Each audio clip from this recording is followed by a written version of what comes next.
मौसम चल रहा था। ऐसे मौसम में कौवा और कौवी अपने घर में अपने अपने घोंसले में बैठे एक दूसरे को घूर रहे थे।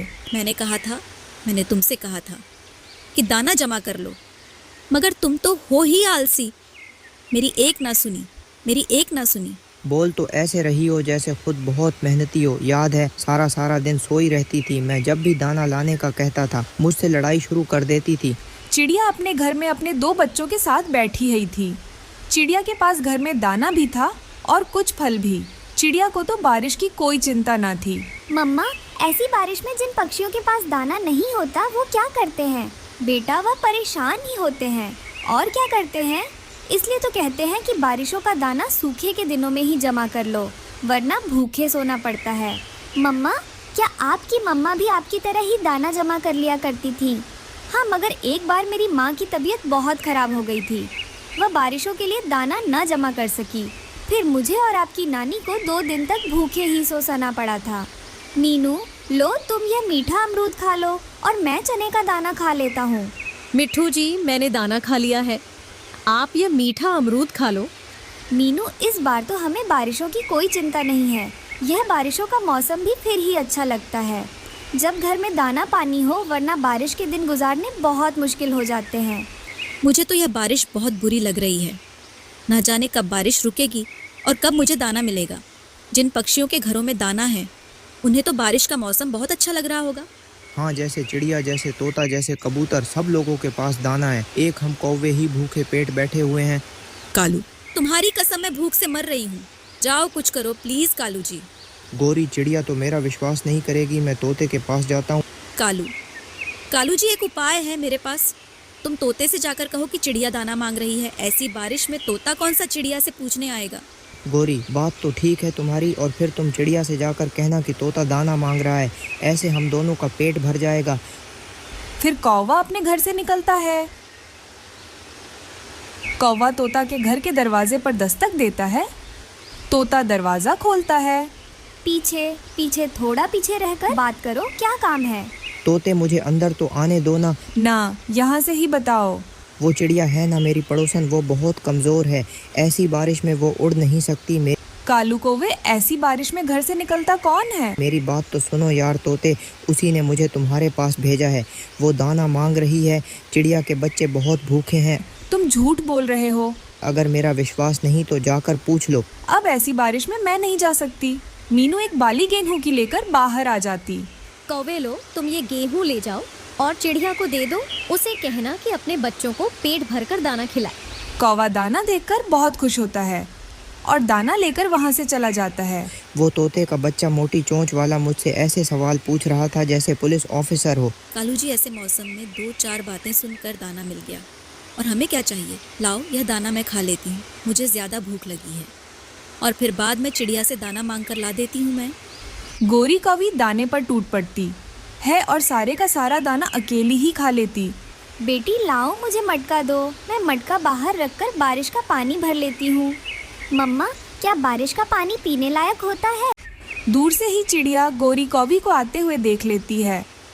लो आ गई कौवी, जरूर मुझसे दाना लेने आई होगी। चिड़िया, मैं सारे रास्ते में सोच रही थी कि ना जाने चिड़िया दरवाज़ा भी खोले या ना खोले। अगर मैं घर के अंदर होती तो कभी ना खोलती दरवाज़ा। बताओ क्या काम है? वो मेरा पड़ोसी है ना, मोटी चोंच वाला तोता। वो भूख से मर रहा है। 2 बार मुझसे दाना लेकर खा चुका है, मगर उसका पेट ही नहीं भर रहा। उसने मुझे तुम्हारे पास भेजा दाना लेने के लिए। तो क्या तुम्हारे घर से दाना खत्म हो गया है? हाँ, आधा दाना हमने खाया और आधा तो वो तोता ही खा गया है। तुम यहाँ रुको, मैं घर से दाना लाती हूँ। फिर चिड़िया घर में जाती है और गोरी कवि को मकई का एक भुट्टा ला देती है। तोते से कहना कि मेरे पास मकई ही थी। ऐसे मौसम में उस मोटी चोंच वाले को मकई मिल गई, और क्या वो हमारी जान लेगी क्या? गोरी कौवी चिड़िया से मकई का भूटा लेकर चली जाती है।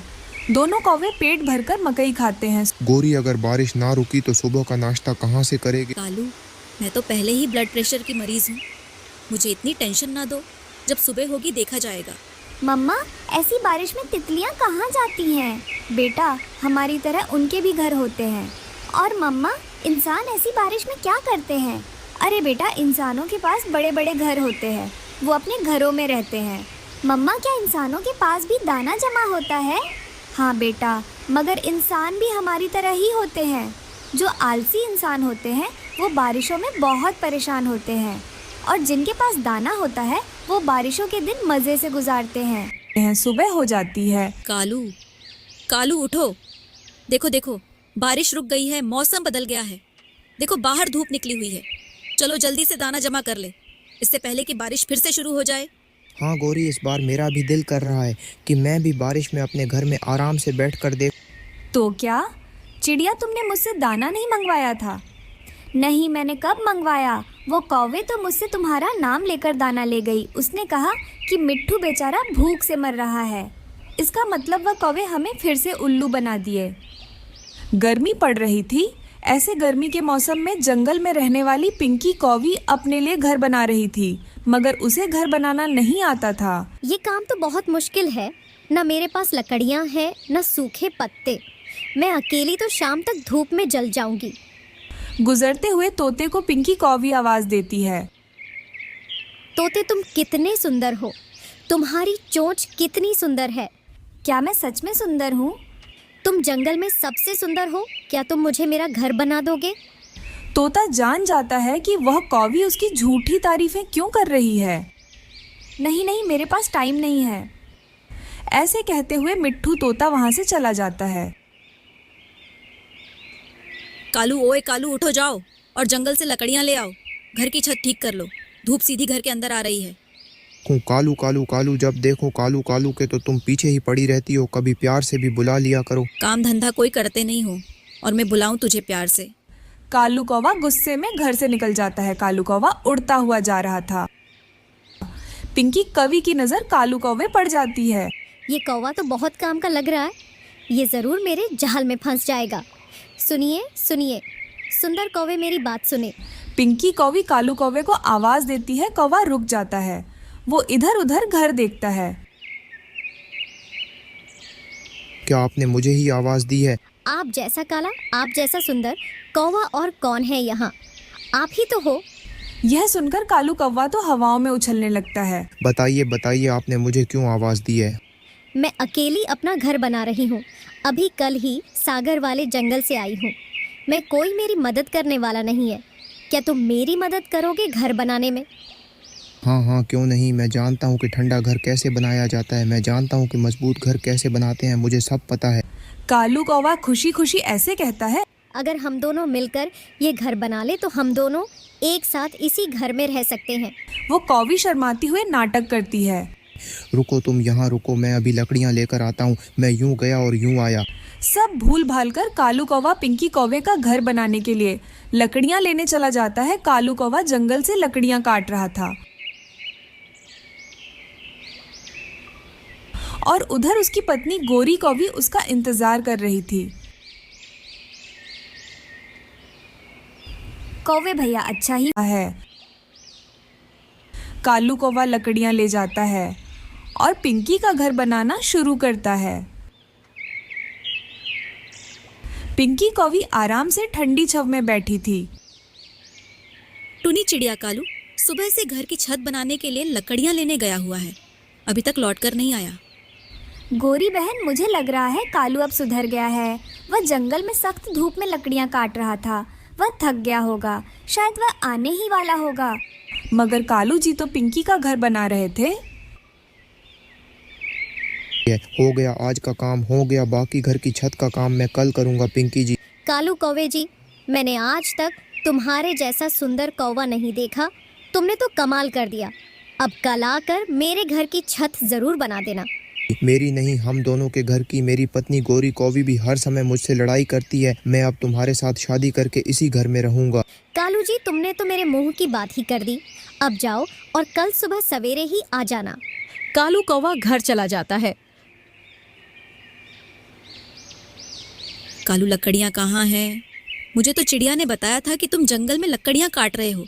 गोरी गोरी वो बुलबुल बहुत गरीब थी। जब मैंने लकड़ियां काट ली तो वो रोने लगी। मुझे उस पर दया आई और मैंने सारी काटी हुई लकड़ियां उस बुलबुल को दे दी। दूसरों की मदद कर रहे हो और अपने घर की छत नहीं है। तुम चिंता ना करो, मैं सब ठीक कर दूंगा। रात हो जाती है। मेरे पास आओ, मैं तुम्हारी चोंच साफ कर देती हूँ। देखो, चोंच पर फल लगा हुआ है। इतना प्यार आज तक मुझे किसी ने नहीं दिया। तुम मेरा कितना ख्याल रखती हो पिंकी, तुम्हारे लिए मैं जान भी दे दूंगा, मैं जान भी दे दूंगा। पास पड़ा झाड़ू उठाकर गोरी कौवी कालू के एक लगा देती है। उठ जाओ, अब सुबह हो गई है और तुम अभी तक सपने देख रहे हो। कालू उठ जाता है। मुझे जाना था, मुझे तो सुबह सवेरे एक काम पर जाना था। ऐसे बौखलाया हुआ कालू कौवा जल्दी जल्दी घर से निकल जाता है। आप आ गए, मैं कब से आपका इंतजार कर रही थी। रात भर तुम मेरे सपनों में आकर मुझसे प्यार भरी बातें करती रही थी, मुझे सोने नहीं दिया तुमने। अब जल्दी से घर की छत बना लो और फिर सारी रात बैठकर बातें किया करेंगे। मैं करूंगा दूसरों के घरों में चोरियां और लाकर दूंगा तुझे अच्छे अच्छे भोजन। कालू कौवा फिर से काम में लग जाता। कालू कौवा पिंकी कौवी का घर बना रहा था। छत बनाते बनाते शाम हो जाती है और कालू कौवा पिंकी का घर बना देता है। मैं अब अपना सामान उठा लाता हूँ, मुझे नहीं रहना उस गंदी शक्ल वाली गोरी कौवी के साथ। ऐसा कहते हुए कालू कौवा जल्दी से अपने घर जाता है। कालू, तुम कहाँ थे? मैं अब हवाओं में हूँ, मैं अब अपनी पिंकी कौवी के पास उसके घर में रहूंगा, मैं जा रहा हूँ। कालू, रुको। कालू, मेरी बात सुनो। मगर कौवा अपना सामान लेकर चला जाता है। पिंकी दरवाजा खोलो, तेरा कालू आ गया। चल बुढ़े कौवे, भाग यहाँ से। मेरा घर बन गया, तेरा मेरा साथ यहाँ तक ही था। अब अगर दोबारा मुझे आवाज दी तो मैं शोर मचाऊंगी और सबको बुलाऊंगी। पिंकी का अचानक यह रूप देखकर कालू की तो चक्कर आने लगता है। क्या ये तुम क्या कह रही हो पिंकी जी? दफा हो जाओ यहाँ से मूर्ख, भाग जाऊं। कालू बेचारा अपना सामान लेकर नदी पर जाकर बैठ जाता है, क्योंकि उसे मालूम था कि अब वह अपनी पत्नी गोरी से बहुत पिटने वाला था।